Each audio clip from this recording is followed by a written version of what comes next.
And with the previous city attorney, it didn't have any luck. The previous city attorney kept resisting that idea. And I think I worked with you and John Fox when we took it to Tom Carr, and we haven't had any luck. So maybe with the new city attorney, we may have it. I can assure you that the current city attorney is working on that issue. I think I saw him nodding his head. So I think we have a yes, we have a go. Next question. Good afternoon. My name is Edward Mayer, and I'm a construction worker, heavy highway guy, supposed to work on the tunnel one day. But my question is about paid sick leave. Due to illness, I'm the sole breadwinner in my household, and our margin is very close. We live paycheck to paycheck, and I make good money when I work. But because there's no paid sick leave, and I'm the sole breadwinner, I have to go to work sick, I have to go to work injured, or any way that I can in order for my paycheck to be the same week to week. My question is to any of the incumbents who choose to answer, what is your position on paid sick leave? And also, it really affects and hurts people like myself who, when it rains, I'm wet. When it's cold, I'm cold. I'm out there every day. What is your position?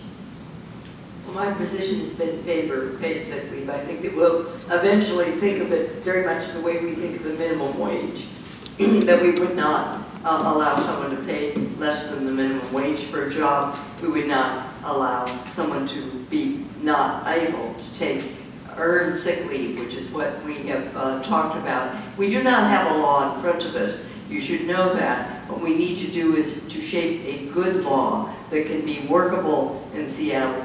We have had examples of other cities. Washington, D.C. had one, but it did not turn out to be very effective. So we have to look at one that is effective. And as far as I'm concerned, this is a women's issue, and it is a public health issue, and we do need to take action on it. Now, I didn't happen to see who put their answer, who answered yes to the question supporting paid sick leave. Okay, who did not? Is there anyone here who did not answer affirmatively? Okay, just want to reestablish that. I didn't answer it. Okay, I'd rather hear from somebody who didn't answer in the affirmative. Mr. Burgess didn't answer either way.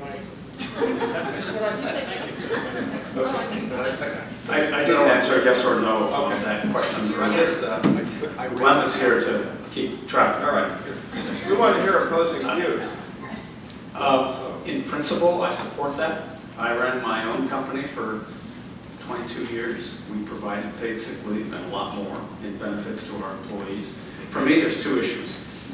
When we see the legislation, because we haven't seen it yet, I'm going to be looking, what about very small companies? And do we have to have exceptions for them? We want to study that.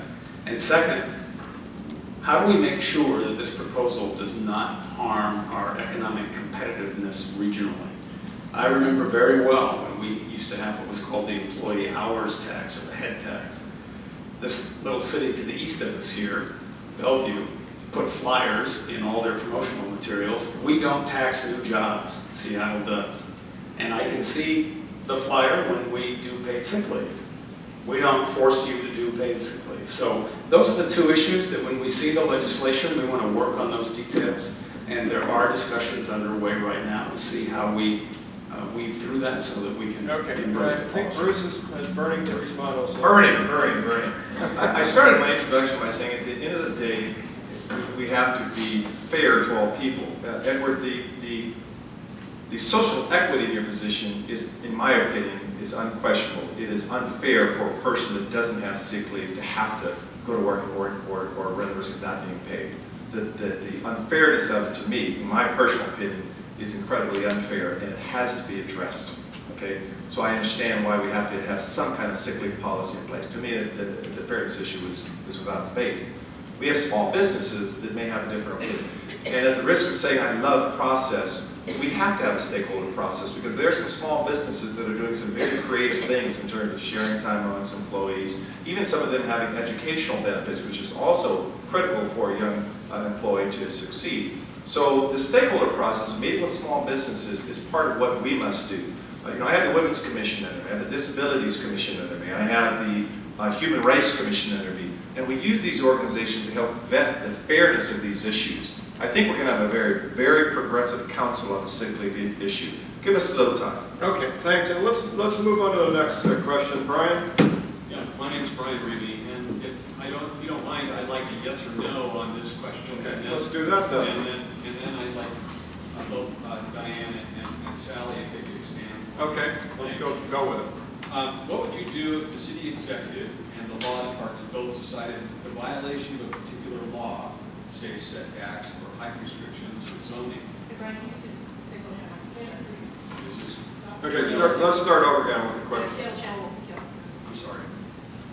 What would you do if the city executive and the law department both decided that the violation of a particular law, say setbacks or height restrictions or zoning, should not be applied in a particular case where there was an official complaint? Do you believe the city should enforce its own laws? And I'd like to see yes or no's if I could. Okay, please respond, candidates. Okay. Okay, and now, I think you might know what I'm talking about, Sally. speak in the microphone, please, Brian. So I'm the neighbor who built it. Okay, so this question's directed to Sally for a more extended answer. I'm actually not quite sure that I know exactly which project you're talking about. If you're talking about North Transfer